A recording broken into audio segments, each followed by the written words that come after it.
Representative Alexandria Ocasio-Cortez speaks to reporters in Statuary Hall at the U.S. Capitol on December 18, 2019. Getty Images, Drew Ungerer. Thank you for signing up. For more from The Nation, check out our latest issue. Subscribe now for as little as $2 a month. Support progressive journalism. The Nation is reader-supported. Chip in $10 or more to help us continue to write about the issues that matter. Thank you for signing up. For more from The Nation, check out our latest issue. Travel with The Nation. Be the first to hear about Nation Travel's destinations, and explore the world with kindred spirits. Sign up for our wine club today. Did you know you can support The Nation by drinking wine? As 2019 closed, the centrist pundits and politicians who make it their mission to police the Democratic Party were busy reanimating one of the oldest lies in the book. They were aiming at 2020, the year in which the party will nominate a candidate to take on the biggest liar in American politics, Donald Trump.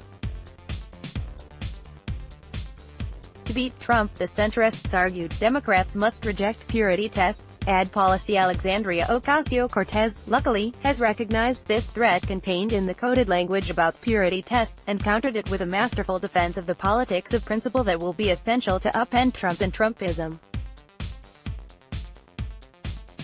She finished the year arguing, correctly, that Democrats must stand strong for their ideals in 2020, or they will run the risk of letting Trump frame the debate. For anyone who accuses us for instituting purity tests, it's called having values. It's called giving a damn, the Democratic representative from New York told a cheering crowd of 14,000 at a December 21 rally for Bernie Sanders in Venice, California. While at least one Sanders rival, Pete Buttigieg, has been busy decrying purity tests regarding issues and strategies, AOC has pushed back against a politics where the parties are defined by the demands of big donors, and the cautious policies they favor. It's called having standards for your conduct, to not be funded by billionaires but to be funded by the people, she said. More from John Nichols. The wrestling over standards between progressives and centrists is real, and it can be healthy for a democracy. Unfortunately, the centrists who refuse to surrender their rigid grip on the Democratic Party, especially when it comes to naming presidential contenders, want Democrats to believe that the only way to tackle Trump, the man who has shredded every standard for electioneering and governing, is with a return to politics as usual. They imagine that it is possible to make politics great again. Their Back to the Future approach, which is as dangerous as it is naive, suggests that the 2016 election was an aberration. Centrism is an unyielding ideological construct.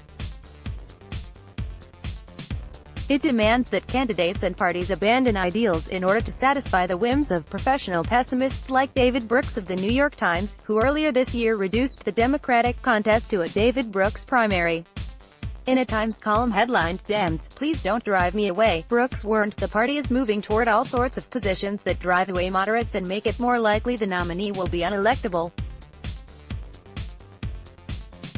And it's doing it without too much dissent. Never mind that poll after poll shows that the positions Brooks perceives to be electorally poisonous, support for real healthcare reform and a sufficient response to the climate crisis, are, in fact, quite popular.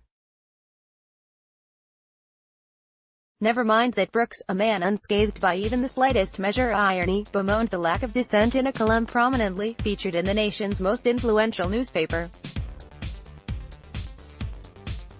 Brooks was not happy because no one seemed to accept his premise that the moral case against Trump means hitting him from the right as well as the left. Current issue. The defenders of the empty politics of the past spent 2019 in a front-fest over the success of a Democratic socialist, Bernie Sanders, and a progressive anti-monopolist, Elizabeth Warren, in framing out a bold vision for the party and the 2020 campaign.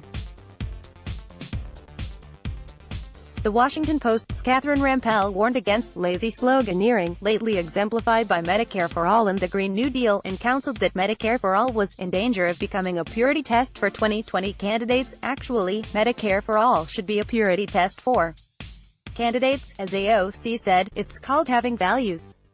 If the Democratic nominee in 2020 cannot communicate a vision for treating healthcare as a right, then the party will sacrifice one of its strongest tools for mobilizing young and disenfranchised voters.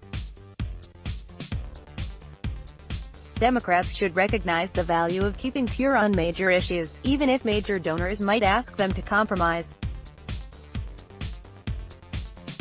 Clarity on the big issues helps a party to increase turnout among potential voters who agree and to shape the discourse in ways that appeal to independent voters who are frustrated by the concessions that both major parties make to America's oligarchs. It is reasonable to suggest, as does former President Obama, that the Democrats must avoid being so pure that they only attract people who already agree with us completely on everything. Even Warren, who made her name taking on the big banks, admits, nobody is perfect. And nobody is pure. But Warren also says that Democrats have to avoid compromising at the start of the process, with vague calls for unity. And Sanders continues to advocate for a renewal of former President Franklin Roosevelt's "I welcome their hatred" approach to the billionaire class. In the last Democratic debate of the year, Buttigieg decried efforts to apply purity tests when it comes to campaign fundraising and claimed that, in order to build the Democratic Party and build a campaign ready for the fight of our lives, these purity tests shrink the stakes of the most important election. Warren and Sanders stood their ground, making the case for funding campaigns with lots of small donations as opposed to bundles of big checks. Buttigieg stood his ground, as well, rejecting charges that he is running as Wall Street Pete, defending traditional fundraising, and telling the Washington Post, "The thing about these purity tests is the people issuing them can't even meet them." Perhaps. But Democrats should at least try to meet some of them. That was AOC's point when she warned against buying into the fantasy that there is no difference between being funded by a handful of wealthy people and being funded by small grassroots donations. "Let me tell you something," the former waitress explained. "I go into work all the time and I hear people say, 'What will my donors think?' I hear that phrase. I hear and I see that billionaires get members of Congress on speed dial and waitresses don't. If Democrats want to mobilize the masses in 2020, they'll need the waitresses, and the rest of the working class, not the defenders of billionaire money and elite centrism." Let's block ads. Why?